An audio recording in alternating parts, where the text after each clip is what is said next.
Hey Knight fans, Kaley Budnik here with UCF head baseball coach Terry Rooney for another edition of In the Dugout. Coach, a perfect 4-0 this week, topped off by a 3-game series against Tulane. The Knights are now 34-8 overall with a 12-3 conference record. Congratulations to you on a great performance. Well, I appreciate it. The kids deserve all the credit. They did a great job going 4-0 against two very good teams. Coach, I'd like to start off talking about the Tulane series. You know, you brought out the broom, swept all 3 games. Can you tell us about your team's performance? Well, I tell you, one of the things I'm most proud of our guys is the way we won the games. You know, we experienced some adversity, that we haven't experienced all year with, giving up some runs a little bit later in the games, and obviously our guys came back. So, I think the story of the weekend has to start with Ben Lively, and obviously what Ben did on Friday night was awesome. Ben has been a little bit, inconsistent, throughout the year, and, we started out the year in the rotation, we put him in the bullpen, and it has been awesome, the last month and a half, and got him back in the rotation, and he was awesome, obviously on Friday night. Ben did a great job, and that really kind of set the tone, I thought, for the entire weekend. Early in that game, he had bases loaded, nobody out in the first inning of the first weekend, and obviously he got out of it, and I thought from there Ben was terrific and was awesome. And obviously, as again, we just found different ways to win throughout the entire weekend against a very, very good Tulane team. They were really good. Our guys just did a really good job and found different ways to get the job done. So I was really pleased with our efforts.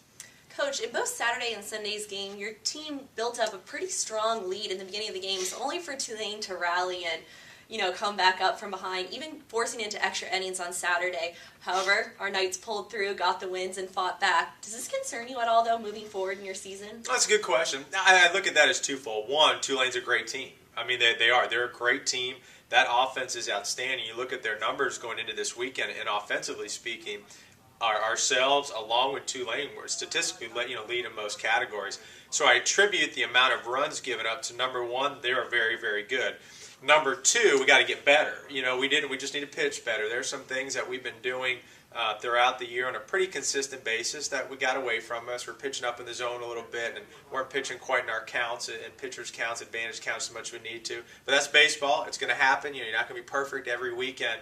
But the thing, again, that I was most proud of, although we did give up some runs late, which we certainly are not accustomed to, the guys still rallied, and that's what great teams do. They pick each other up. They find different ways to win on offense, on defense, on the mound. And again, to go and do what they did on the road against an outstanding Tulane team speaks volumes about the confidence, the leadership, and the talent on this club. I saw you tweeted after the game on Saturday, 27 players together in a display of absolute relentlessness. Very special group, great win on the road to Omaha. I'm going to take this that you have some confidence in your team to pull through when they really need to. It was one of the best wins of the season, that night, without any question, and I couldn't be prouder of them. It was the way they bounced back. Look, obviously, we had the lead, we lost the lead, and then we won the game. And to do that, whether you're anywhere, but to do it on the road against a team of that caliber is incredible. It was awesome. I wouldn't say I was surprised with it, because I'm not surprised of it, because this is a great team, and this is a top 10 team in the country, and we've got great players, and they've got a belief system. And they know that no matter what, one of the things is, we always talk about is win the last 3. Win the last 3. And when you're down, it takes confidence to come back. And when you're up, it takes poise to hold on to it. Well, we needed a lot of confidence, in those games on the road to hold on to leads and come from behind.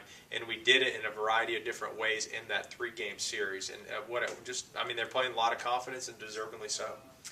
All season, your team has been getting consecutively better at the plate with runners on base. Can you talk about how clutch hitting has helped you this week? 2-out RBIs is the difference. I think any coach in the country will tell you that. That's the difference. And that's how you win in a lot of ways, one-run games. Look at the games this week and decided by 1 or 2 runs. So many of the games in Conference USA were. And that's what it comes down to a lot of times is who does the little things, who plays the best fundamental baseball, but who can get the 2-out hit. And we had a lot of great stories of that. To be honest with you, one area we can get better at is situationally hitting. I didn't think we did a great job of it this week, and we weren't awful, but we weren't as good as we weren't as sharp as we have been, and laying some bunts down, moving runners over, driving them in, kind of the basics of the game. However, most situations we picked ourselves up. The kids did that, and they got the 2-out RBIs even when we didn't move them over. So it was a great job. We can't talk about clutch hitting without mentioning 2 names, Alex Friedrich and Chris Talladay, who this weekend, no exception, played awesome. Alex had 2 doubles on Saturday's game, and Chris had a whopping 3 on Sunday. Can you talk about their performance? Awesome. Yeah, they did. I mean, Chris Talladay's obviously, as we've talked about, has been a clutch player throughout his entire career here. Continues to step up and get the big hit when we need it. And Alex Friedrich has been awesome all year for us. And there's nothing that surprises me about Alex Friedrich anymore. I mean, he's answered for his teammates the entire season in a variety of roles, whether it be on offense, whether it be on defense. He is having an all-conference type year, deservingly so. And both of those guys have done a great job for us. So that was big. You know, listen, not every day every guy's going to hit. That's just baseball. Some days you're going to have a couple guys hit, some days you won't. But it's a matter when you've got a consistent lineup that guys will pick each other up. And that's kind of the theme, you know, that I hear on a Monday afternoon that I take away from what we did this weekend is that guys won in different ways from a team standpoint, and that's a sign of a championship type team when you can win a variety of ways. There's some teams that are pitching dominant, you know, and to win the games they got to pitch, and if they don't pitch, they're not going to win. Or some teams need to outslug them. You know, we've got a little bit of both. We've got good balance, and so that's a credit to the kids. You know, you went for a perfect week. We've already mentioned 3 players who played exceptionally well, and I know there's a lot more. Who earned the title Beast of the Week?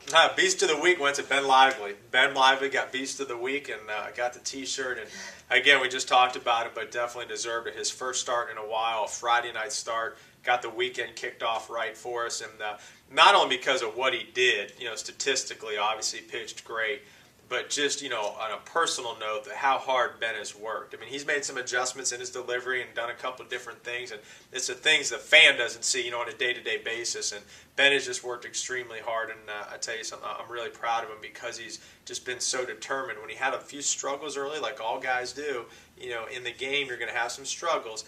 He didn't take you know, you can go one route, you keep working hard, you can go backwards, and Ben obviously has continued to get better and better. I'm really proud of him. You have no midweek game this week due to finals. Does that break in games give you any concern for the upcoming weekend series? No, we need it.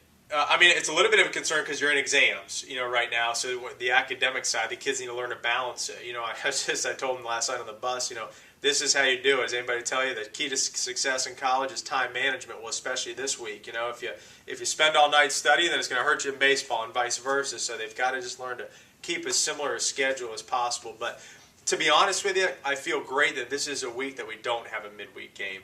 It's kind of a standpoint, you know, where we need to just regroup a little bit. I'm going to give them, you know, 2 days off, somewhat on their own, and to kind of, you know, get ahead academically, rest their bodies a little bit, and then we'll get back to practice on Wednesday and have a great practice. And so I think we kind of need it. You know, we pulled out those games this weekend, but we need to get better in a lot of areas, and we can get better. I tell our guys this all the time.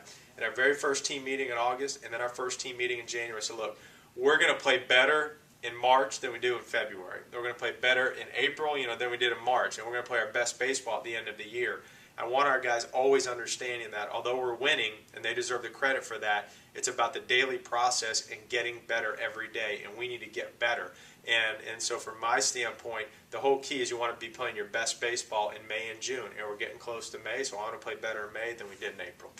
Well, we wish you the best of luck to continue this success. And fans, we encourage you to come on out for the weekend series as we take on the Memphis Tigers starting Friday night. Friday is also Military Appreciation Night. All active and retired military are allowed free entrance to the game, and that starts at 6:30, so come on out and support your Knights. I'm Kaley Budnik for another edition of In the Dugout with UCF head baseball coach Terry Rooney.